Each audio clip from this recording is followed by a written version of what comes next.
bonjour à tous. Claude Romelieu, je travaille chez Valorem, qui est un développeur de projets énergie renouvelable, principalement éolien, 95% de notre activité. Alors, pour ceux qui connaissent un peu la situation de l'éolien en Aquitaine, vous aurez compris que nous travaillons essentiellement en dehors de cette région, qui est la dernière région de France à n'avoir aucune éolienne. Mais nous ne désespérons pas et peut-être que non loin d'ici, dans quelques années, il y aura un grand parc éolien que nous développons. Donc je vais vous parler un petit peu de ce que Valorem fait ou essaye de faire en matière d'investissement participatif dédié à l'éolien principalement. Une des expériences qu'on a expérimentées à fin 2012, qui est actuellement en cours de déploiement. Je vais vous présenter également un modèle d'éco-investissement permettant l'entrée des collectivités territoriales rendues solvables par la fiscalité locale. Et enfin, un mot sur la promotion d'une synergie locale entre projets éoliens et rénovation énergétique des bâtiments. C'est-à-dire essayer de créer une boucle vertueuse où la production finance la diminution des consommations. Je crois qu'il y avait eu une question en ce sens tout à l'heure dans le public. Je précise qu'il y a quelques encarts contenant des notes contextuelles permettant la mise en perspective des actions proposées. Vous allez voir. Bon, c'est pas le sujet principal, mais c'est une sorte de métadonnées que je vous propose pour comprendre les contextes. Alors, comment sont financés, on l'a dit, je ne vais pas m'attarder là-dessus, généralement, donc, nos projets éoliens, en tout cas, c'est 80% d'emprunts et 20% des fonds propres. Toute la question, en ce qui nous concerne, nous qui sommes les développeurs de projets, c'est de savoir où on les trouve et comment. La participation des investisseurs locaux aux emprunts selon deux modèles opérationnels que nous avons mis au point, nous d'un côté, et un autre acteur qui est présent dans la salle et qui fait du crowdfunding, financement par la foule, qui s'appelle Lumo, et qui est le seul à ce jour à financer exclusivement les énergies renouvelables. Alors toujours selon le même schéma, nous avons donc fonds propres de 20%, 80% d'emprunts par prêt bancaire, mais chacun de nous a essayé de trouver les solutions pour modifier ou répartir autrement un petit peu ces modèles.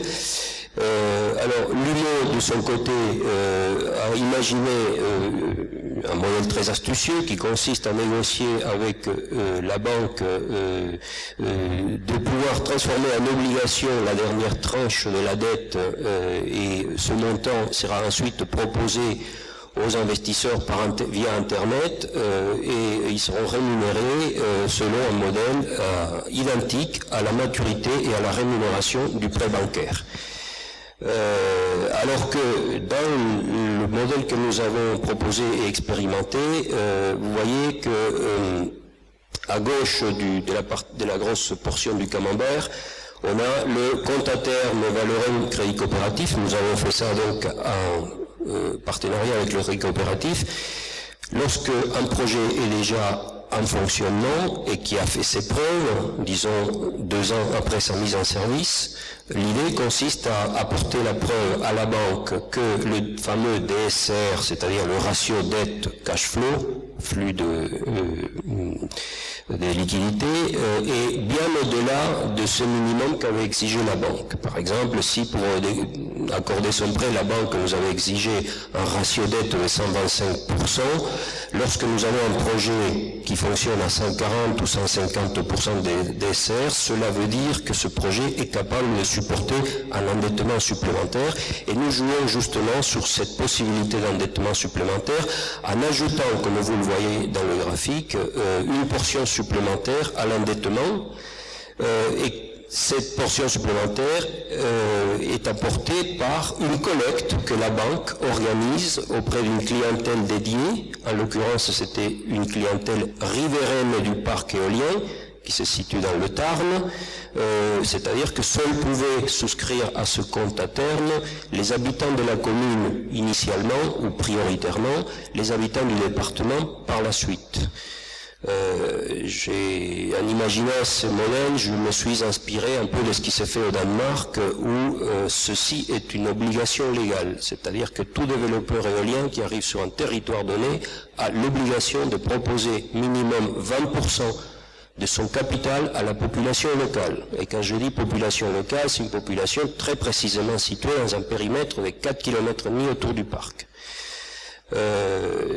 C'est une obligation, c'est pas une obligation de résultat, c'est une obligation de proposition. C'est un petit peu ce qui est en train d'être débattu en ce moment à l'Assemblée nationale dans le cadre du projet de loi sur la transition énergétique. Son article 27 reprend un petit peu ce modèle. Alors la première mouture avait parlé d'obligation, après bon, les promoteurs du projet ont mis un peu d'eau dans leur vin et c'est devenu une simple possibilité offerte. Mais c'est quand même une petite révolution dans le droit français puisque les collectivités territoriales, si cette loi est adoptée en l'état, vont pouvoir investir directement dans les sociétés des projets sans devoir créer une société d'économie mixte.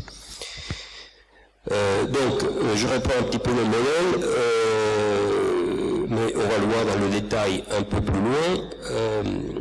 Donc c'est une solution que nous avons mis en place en novembre 2012, compte à terme dédié au parc éolien d'Arfon, la société s'appelle SOR, maturité 3 ans éventuellement renouvelable, rémunération 5,25% brut, à comparer au taux du livret A en ce moment.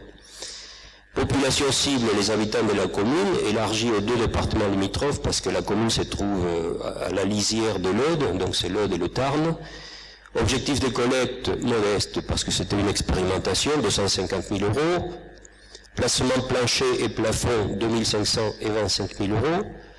Durée de la collecte, 45 jours, assurée par le crédit coopératif, c'est-à-dire que concrètement, le candidat à ce placement ouvrait un compte à terme au crédit coopératif, mais c'était pas n'importe quel compte à terme, c'était un nouveau produit créé par la banque, dédié à ce parc éolien.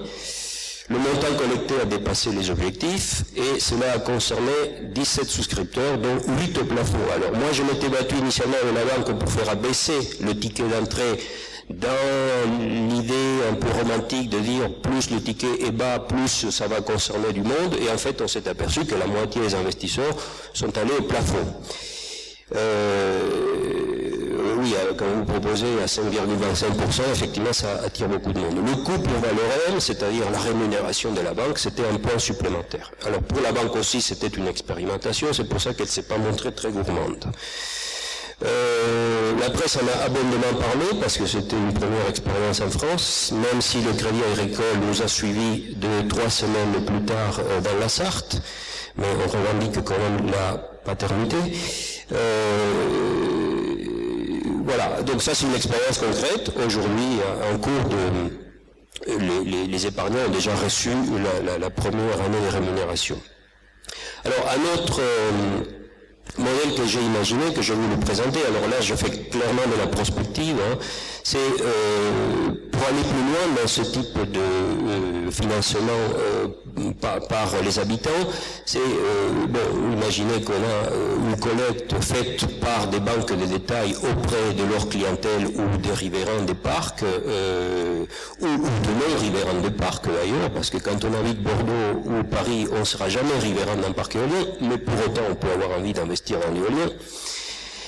J'ai imaginé que pour sécuriser tout ça, ces montants pouvaient remonter vers la Caisse des dépôts qui pourrait jouer un rôle de fonds de garantie. Alors je tiens à préciser tout de suite, avant de me faire descendre, que la Caisse des dépôts n'est absolument pas partie prenante de ces élucubrations que je vous présente. C'est simplement une idée. Je imaginais que la Caisse des dépôts pourrait jouer un petit peu le rôle de la KfW en Allemagne, qui est un projet très éprouvé. Donc je assume cet abus que je fais en utilisant le logo de la Caisse des dépôts. C'est une simple idée que je soumets à débat. La Caisse des dépôts pourrait centraliser, comme elle le fait déjà pour le financement du logement social, pourquoi ne pas imaginer qu'elle joue un rôle majeur également dans la centralisation de ces collectes pour financer le déploiement des énergies renouvelables. L'idée est en cours d'analyse à la Caisse des dépôts quand même. Je m'en réjouis. Et donc je me tiens à disposition de la Caisse des dépôts pour aller plus loin. Donc qu'est-ce que ça donne en termes de remontée de liquidité, un tel projet, un tel modèle, si les rémunérations se font à 7%? Alors je tiens à préciser que pour nous, développeurs éoliens, investisseurs dans les énergies renouvelables, pouvoir obtenir des financements à 7%, c'est très attractif. Non pas en dette, mais en fonds propres, j'entends. Si la Caisse des dépôts prélève son 1% pour pouvoir jouer son rôle de fonds de garantie, ce serait très bien. Les banques de détail, elles, donc, retrouveraient 6% et pourraient aisément distribuer un 3,5% net minimum aux investisseurs, aux épargnants, en prélevant la fiscalité attachée à ce type de rémunération et leur rémunération des gestionnaires de ces comptes, avec éventuellement une prime d'inauguration lorsque les financements se font avant la construction du projet. Et alors je vais vous présenter également une variante, le plan d'épargne rénovation thermique des logements, dans le cadre d'un modèle similaire, dans une slide suivante.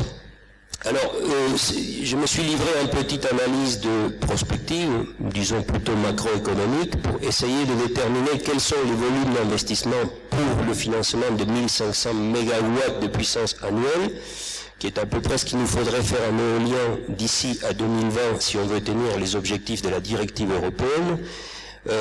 Donc sur la base d'un investissement de 2 à 2 milliards et demi d'euros, c'est ce que coûterait la construction de 1500 MW par an, et cela représente un besoin en fonds propres correspondant à environ 450 millions d'euros par an, toujours selon le ratio 20-80%.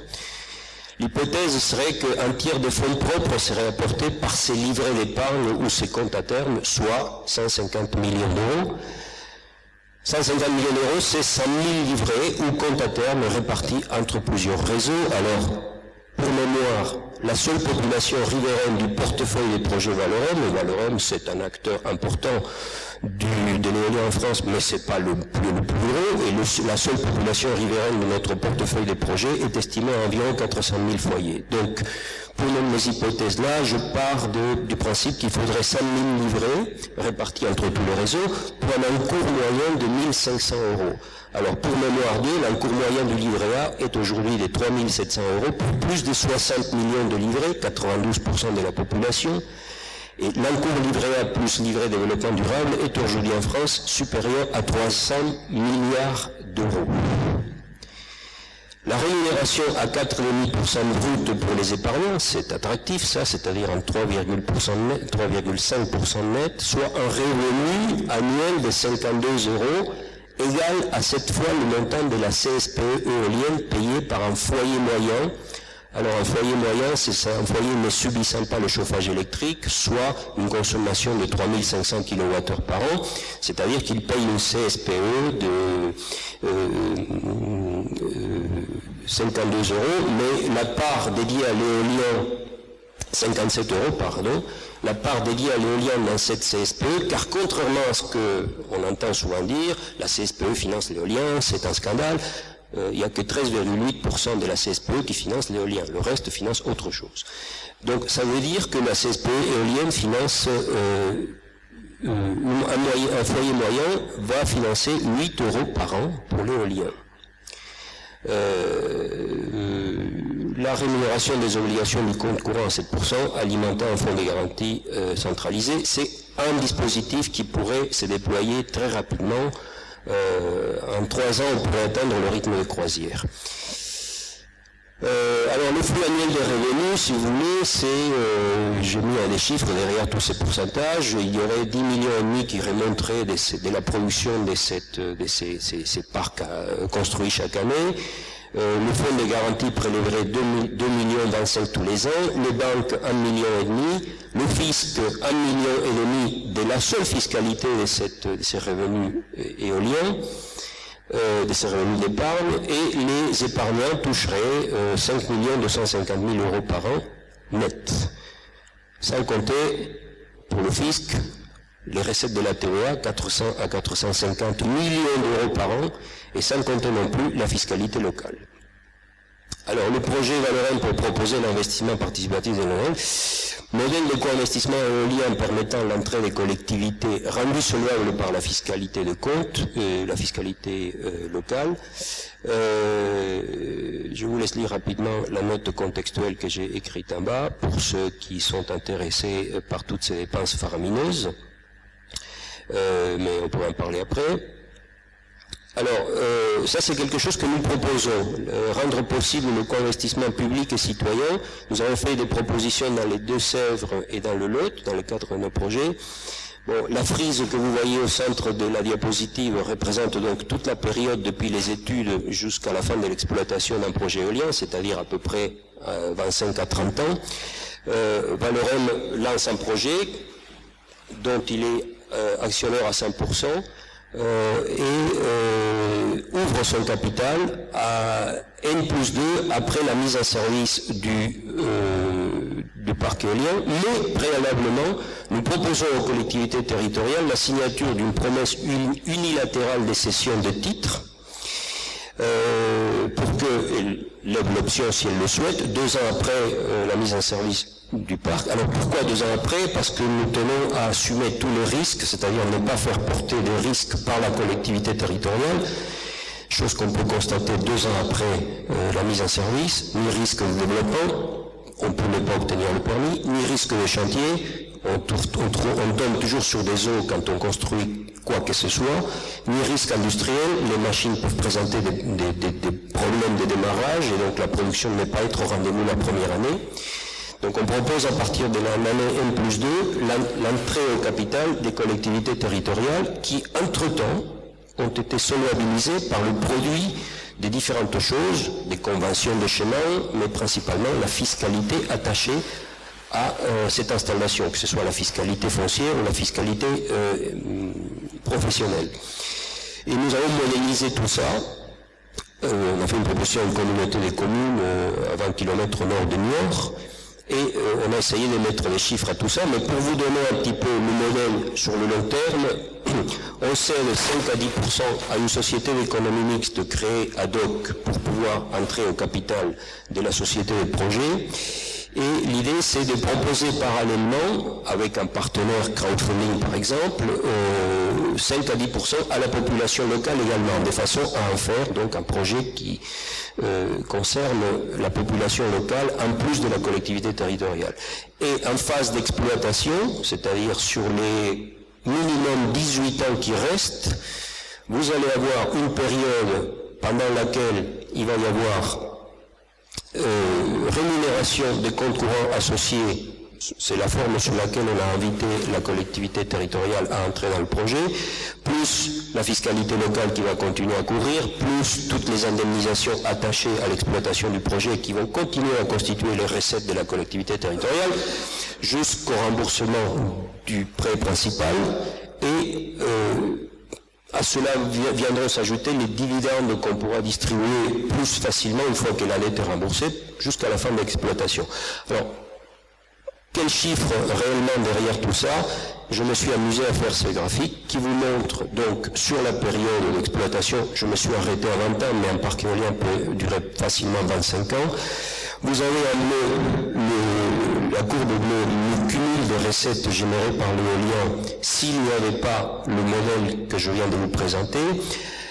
En rouge, le cumul des dividendes que va toucher la collectivité territoriale si elle lève l'option qu'on lui a proposée, et en vert, le cumul des deux, c'est-à-dire que certes, elle dédie une partie de ses recettes éoliennes à N+2 à l'achat d'un compte courant associé de la société de projet, donc ces recettes éoliennes vont être dédiées, vont être distraites de toute autre dépense municipale, mais à long terme, comme vous le voyez, la courbe verte permet à la collectivité territoriale d'être vraiment gagnante par rapport à pas d'option, donc on se contente de la fiscalité éolienne. L'investissement est de 415 000 € pour la société d'économie mixte. Les loyers et indemnités d'usage des chemins représentent sur la durée d'exploitation 1 200 000 € presque. La fiscalité liée aux éoliennes représente toujours sur 20 ans 370 000 € et les dividendes pouvant être distribués à la SEM représentent un peu plus d'1 million d'euros. C'est-à-dire que le total de recettes municipales ou de la collectivité territoriale concernée vont dépasser 2,5 millions d'euros. Et pour aller un peu plus loin, la promotion de la synergie locale pour aider à la rénovation énergétique des bâtiments, nous pouvons très bien imaginer que ces schémas de collecte et de distribution des revenus que je vous ai présentés, plutôt que de se traduire par une rémunération des dépôts, se traduisent par l'octroi d'un droit après rénovation avec une bonification, pourquoi pas totale des taux, c'est-à-dire un prêt à taux zéro, qui serait donc dont l'argent serait rémunéré par ce circuit financier que je viens de vous présenter. Et là, on a bouclé une boucle virtuelle, une boucle vertueuse, plutôt que virtuelle, où le revenu généré par l'exploitation éolienne finance la rénovation énergétique des logements.